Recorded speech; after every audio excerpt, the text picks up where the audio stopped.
Hello everyone, welcome to my channel. I hope everyone is having a wonderful day.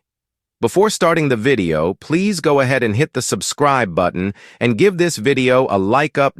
Young and Restless preview. At long last, check out the wild lair of Aristotle Dumas. Let's get the big news out of the way first. By week's end, we'll finally meet the mysterious Aristotle Dumas. But first, The Young and the Restless will take viewers on a journey involving trains, a maze, and the issuing of a challenge. Sharon, Nick, Billy, Chelsea, Nikki, and Victor all board the Dumas Express as they continue to have their collective strings pulled by the puppet master Dumas. As Billy asks if Victor is ready to head into Dumas' lair, his former father-in-law can only smirk. But given that trains and mysterious individuals never go well together in films and novels, Murder on the Orient Express, anyone? Victor might want to be on his guard. Meanwhile, Jack, Diane, Kyle, and Audra all encounter Dumas' assistant, Carter, who welcomes them to the beginning of their adventure. Yes, it's a garden maze. Another bad omen if you are a fan of Greek mythology or an avid Stephen King reader. Can this promo get any creepier? Yes. In fact, it can, because even as Lily is pensively worrying that things may not be what they seem, a mysterious someone, we're betting Dumas himself, is watching via a video monitor. What does he have planned for the residents of Genoa City whom he's lured away from their homes and onto his turf? Read the Young and Restless spoilers to find out whose connection to Dumas is revealed when the host of the party finally shows himself.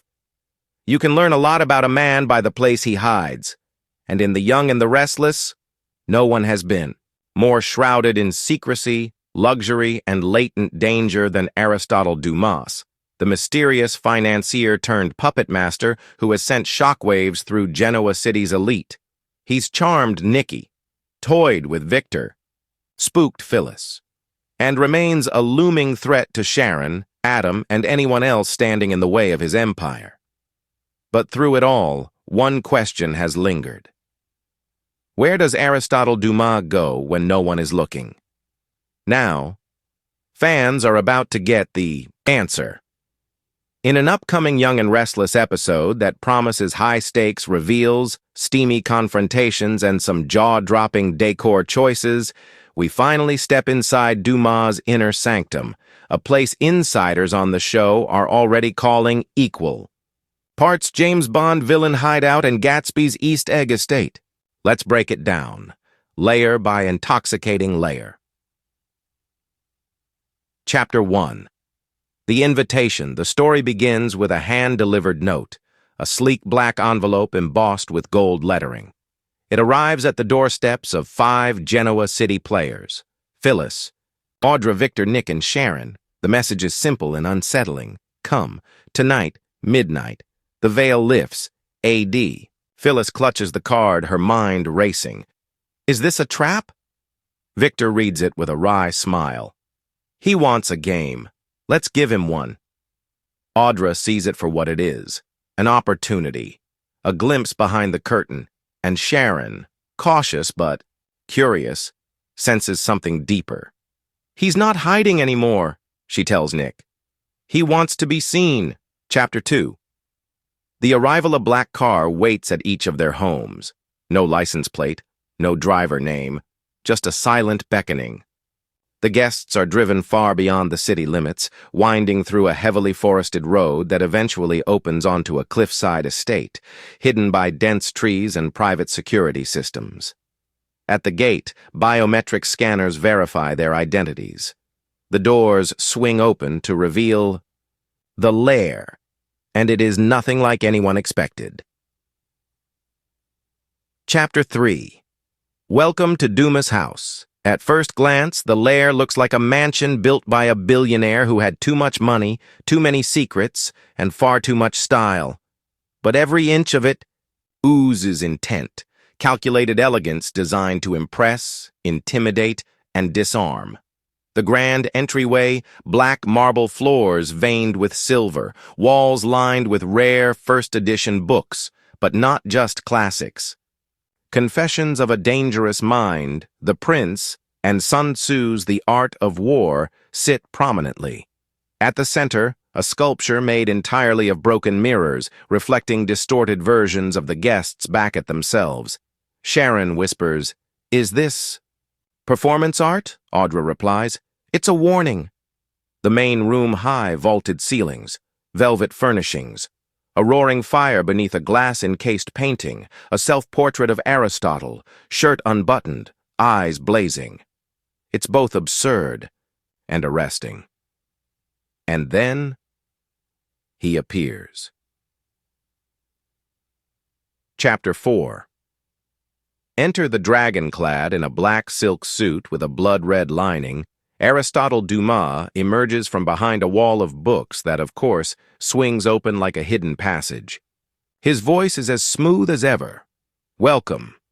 I trust you all found your way here in silence." His eyes scan the room, lingering longest on Sharon and Victor. "You've all wondered what I am," he says. "Tonight you begin to understand." The room quiets. Shall we begin the tour? Chapter 5. Rooms with meaning.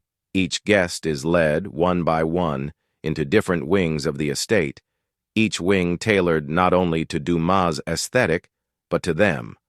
Victor's room, the war room, a dimly lit chamber with digital maps, stock tickers, and chessboards frozen mid-game. On one wall, a massive oil painting of Victor's early days as CEO, flanked by portraits of his rivals, fallen and forgotten. Victor clenches his jaw. "You've studied me." Dumas leans in. "I've learned from you." Phyllis's room. The reflection.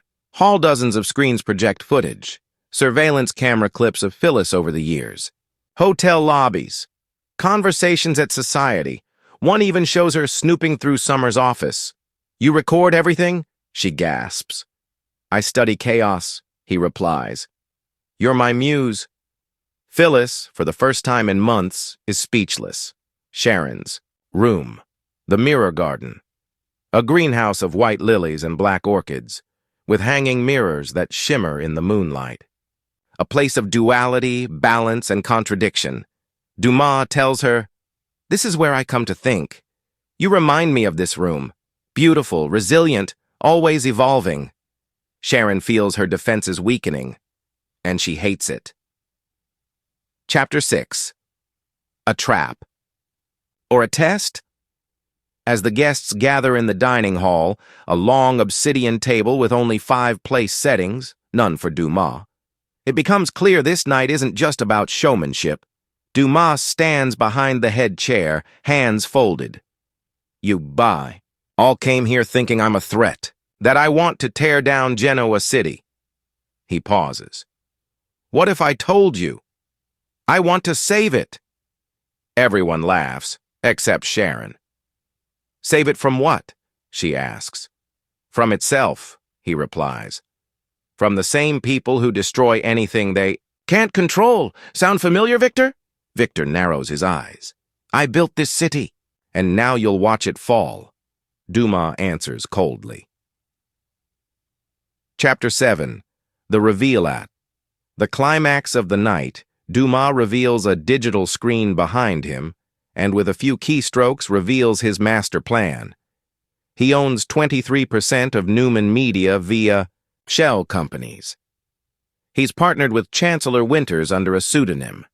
He's bought up properties across Genoa City, including the land beneath society, the Grand Phoenix, and even Crimson Lights. "Every step you take," he tells them, "you take on my ground." And then, the Bumbshall. He's also the majority shareholder in a company called Aurora Holdings, the very fund that recently hired Noah Newman as creative director in London. "You didn't even realize I already own your children," he tells them. Chapter 8. The turn it's Phyllis who finally snaps. "You're a sociopath with a yacht and a god complex. You don't want to save the city. You want to control it." Dumas laughs.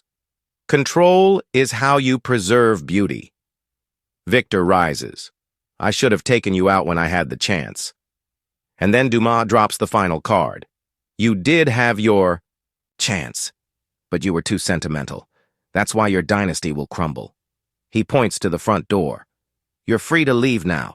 But next time you see me, it won't be an invitation. It'll be an ultimatum. Chapter 9. Aftermath.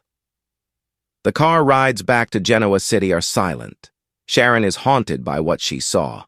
Not just Dumas' control, but the vulnerability in his sanctuary. There's humanity beneath the madness, and she knows she might be the only one who can reach it. Victor is already rallying allies.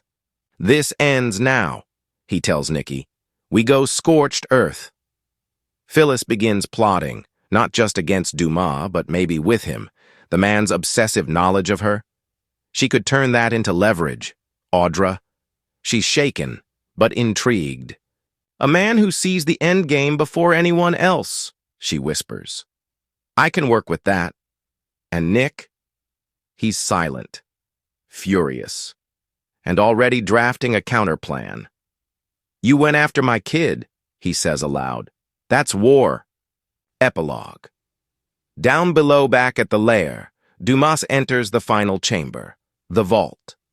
Inside, files on every major Genoa City resident, thumb drives, DNA records, security camera footage, unpublished memoirs, even Victor's sealed medical files. He pours a drink, alone, quiet, but then a voice pierces the silence. You shouldn't have shown them the lair. It's a woman's voice, calm, commanding. From the shadows steps a stunning figure, her face hidden, but her presence undeniable. I wanted them to know, Dumas says. She nods slowly. Then be ready. The war you wanted? It starts now. And with that, the screen fades to black.